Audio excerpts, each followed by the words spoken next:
স্বপ্ন থেকে অফারে 160 টাকায় মাংস কিনে পুরো পরিবারের জন্য প্রথমবারের মতো বিরিয়ানি রান্না করলাম। এত কম টাকা তারা কি আদৌ আমাদেরকে ভালো জিনিস দিচ্ছে? ফেসবুকে ইনকাম দিয়ে আজকে মাসের বাজার করলাম। তো সবকিছুই থাকছে আজকের এই ভিডিওতে। স্বপ্নতে আসার সাথে সাথে দেখছি এখানে অনেকগুলো অফারের জিনিস আছে, মাছের মধ্যে অফার, মাংসের মধ্যে অফার। যেহেতু আজকে আমরা মাংসের দিকে বেশি ফোকাস দিচ্ছি, তো এখান থেকে আমি দেখছিলাম যে কোনটা নেওয়া যায়। আর এখানে আমরা দেখে তো পুরাই হতাশ, কারণ তারা যে আলুগুলো অনলাইনে আমরা দেখতাম সেরকম আলু দেয় না।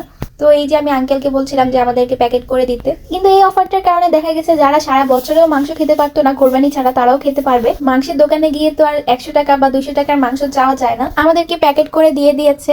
এখানে অনেকগুলো প্যাকেট করা থাকে, তোমরা যে কোনো একটা চুজ করে নিতে পারো। আর আলুটার অবস্থা তোমরা দেখতেই পাচ্ছ।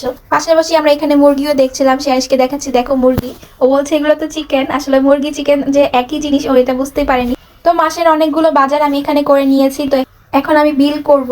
প্রত্যেকটা জিনিসের যে কত বেশি দাম তা বাজারে না আসলে বোঝাই যায় না। বাবা বাংলাদেশে থাকলে তাহলে তো এগুলো আমাদের করাই লাগতো না, বাবাই বাজার করে নিয়ে আসতো। আমার কত ফ্রেন্ড আছে তারা তো জানেই না বাজার দর কি, ডিমের প্রাইস কত, যেগুলো আমি সবকিছুই জানি। প্রবাসী বাবা সন্তান হওয়া এতটাও ইজি না, অনেক বেশি কষ্ট করা লাগে। তো আমাদের বাজার করা হয়ে গিয়েছে, এখন আমরা বাইরে চলে যাচ্ছি। এখানে আমি অনেক কিছুই কেনাকাটা করেছি। ব্লগটা বড় হয়ে যাবে দেখি, তোমাদের সাথে অন্য একদিন শেয়ার করব। তোমরা আবার ভেবো না আমি একা এসেছি, আমার সাথে আমার মাও আছে। সারাদিন অনেক বেশি ঘোরাঘুরি করা হয়েছে, তাই আমাদের দুই বোনের অনেক বেশি ক্ষুধা লেগে গিয়েছে। আর আমরা দুই বোন চিকেন বল খুবই পছন্দ করি, তো এই যে নিয়ে নিলাম শেয়ারের জন্য একটা আর আমার জন্য একটা। আর এখন আমরা খাচ্ছি।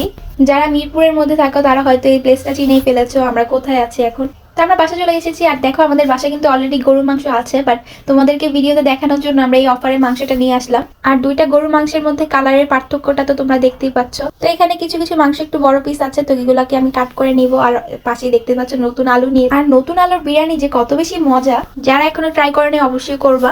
আজকে আমি জীবনের প্রথমবারের মতো বিরিয়ানি রান্না করছি। আলুগুলোকে পরিষ্কার করে নিচ্ছি, তারপরে আমি পেঁয়াজগুলোকে কাট করে নিব। আমি এখনো বটি দিয়ে এরকম পেঁয়াজ বা কোনো কিছু কাটাকাটি করতে পারি না।